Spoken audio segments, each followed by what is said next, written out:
Welcome to my channel, guys! Huwag kalimutang mag-like and subscribe. Malaking tulong na ito sa tulad kong maliit lamang na content creator. Maraming salamat po! Pebbles Cunanan, ibinunyag ang nakaraan ni Harry Roque. Mula sa pagiging kritiko ng human rights violations, hanggang sa maging tagapagsalita ni Duterte. Sa isang hayagang pagbubunyag, ibinahagi ni Pebbles Cunanan ang detalyadong kwento kung paano napunta sa panig ni dating Pangulong Rodrigo Duterte, ang dating kilalang abogado at tagapagtanggol ng karapatang pantao na si Harry Roque. Ayon kay Pebbles, ang pagpasok ni Roque sa administrasyong Duterte ay hindi naging madali.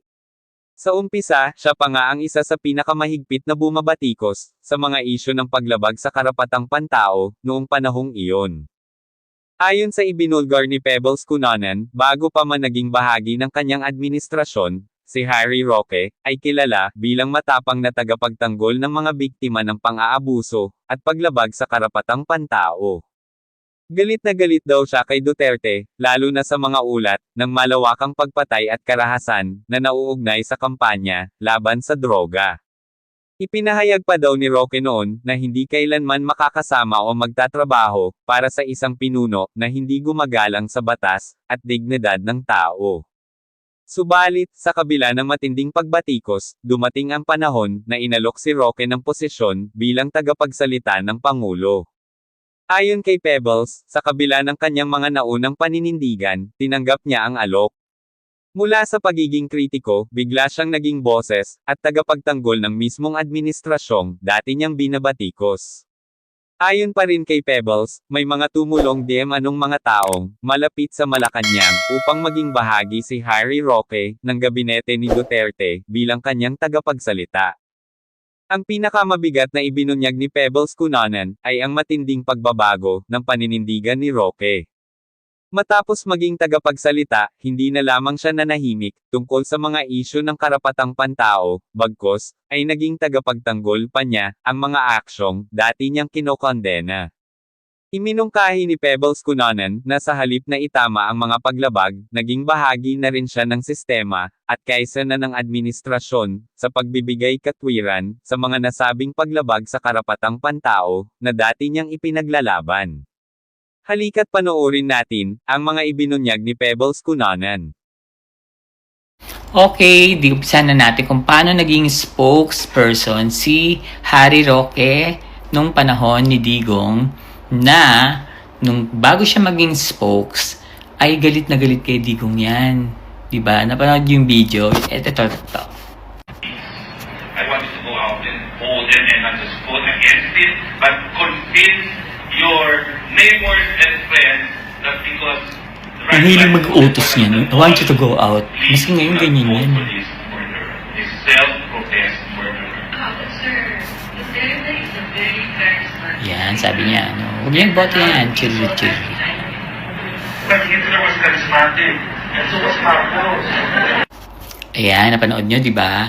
Human rights lawyer siya. Human rights lawyer si Harry Roque. Siya ang humawak ng kaso ng transistor namin na pinatay ng isang sundalo, Amerikanong sundalo, na nakakulong sa Pilipinas. Pero nung naging spokes siya, ay napabalik yung sundalo na yun na si Pemberton sa US.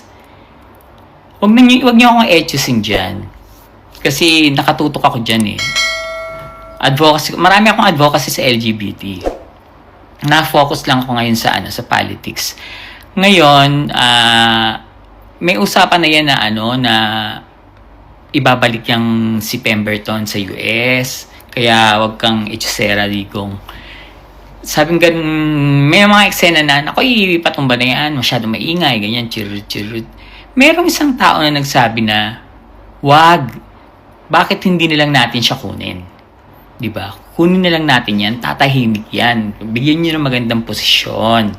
So, ang ginawa, may isang INC member na nakaisip ng paraan na yan, na kinausap yung mga kabatch niya sa law, nung nag-aaral siya sa UP. Yung mga lawyers na rin, meron siya mga kabatch na INC, Katoliko, lahat, Duende, Maligno, Capre, na mga lawyers, mga kabatch niya. Kinausap lahat yon.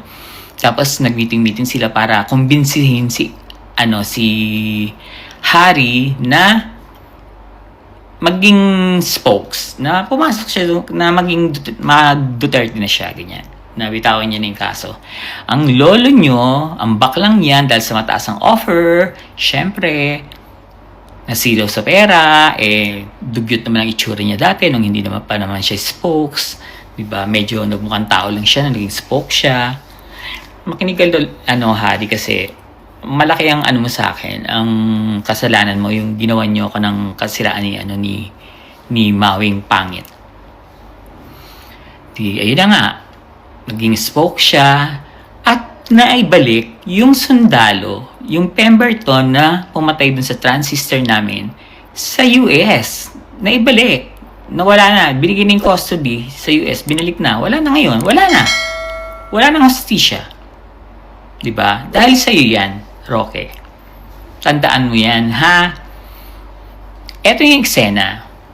Kung bakit sabi ko yung isang parang maliit na kainan sa malapit sa Central, saka kasi may mga INC rin, lawyers na involved. Doon sila nag-meeting. Doon nila kinausap si Harry Roque sa Technohub. Technohub yata yung pangalan ng lugar diyan na ang may-ari ng Pancake House ay mga Santos, yung Glicerio, yan. Tapos, alam ko may restaurant din dyan sila Basta dyan lagi nag-meeting. Dyan din tinaniman ng kaso si Kamark. Yan.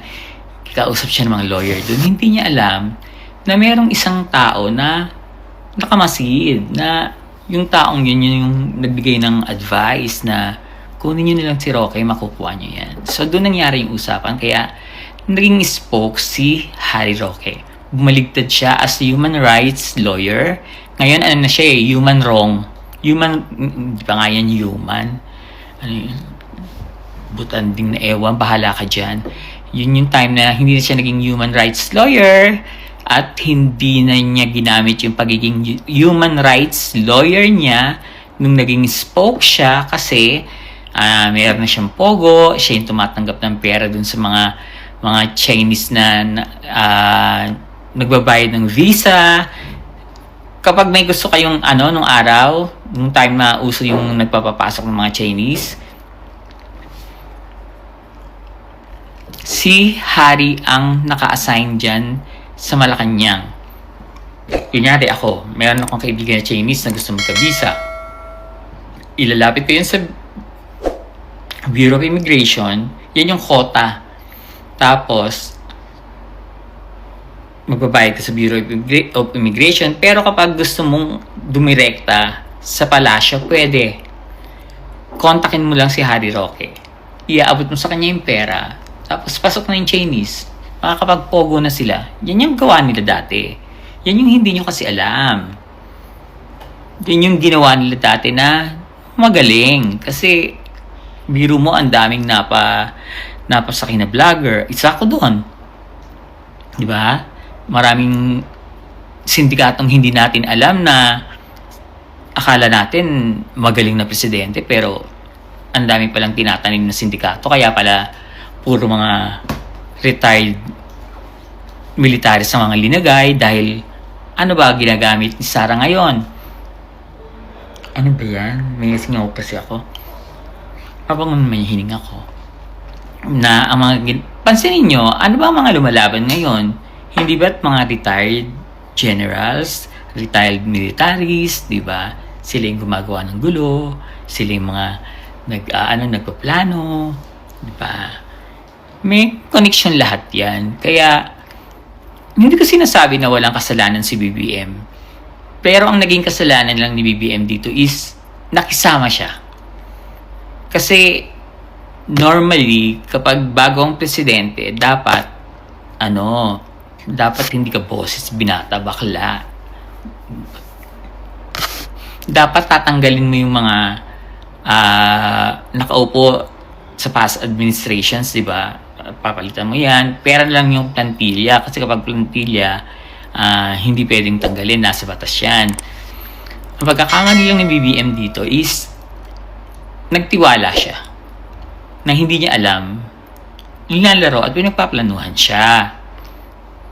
Pero wag na tayo magsisihan sa flood projects na yan. Ang gawin, nandiyan na yan eh. Kasi natural calamity yan eh. Hindi nyo mapipigilan ng ulan. Lalo na kung sinira ng mga kabundukan, sinira ng kalikasan, dahil sa putang inang mining na yan, dredging, black sand mining, na hindi naman nila pag-aari. Actually, yung mga dinidredge nilang mga lugar, merong mga taong may-ari talaga niyan na pinaalis nila sa bundok, may mga nakatira dyan na pinalalayas nila, hindi kanila yan, pero bukod sa pinalalayas pa nila, hindi nakinabang yung mga taong totoong nag-alaga ng mga bundok na yan. Sino ba nag-open uli na pwede mag-mining? Di ba si Duterte? Yun lang ang naging kasalanan ni BBM dyan. At hindi natin siya masisisi kasi katandem niya si Sara.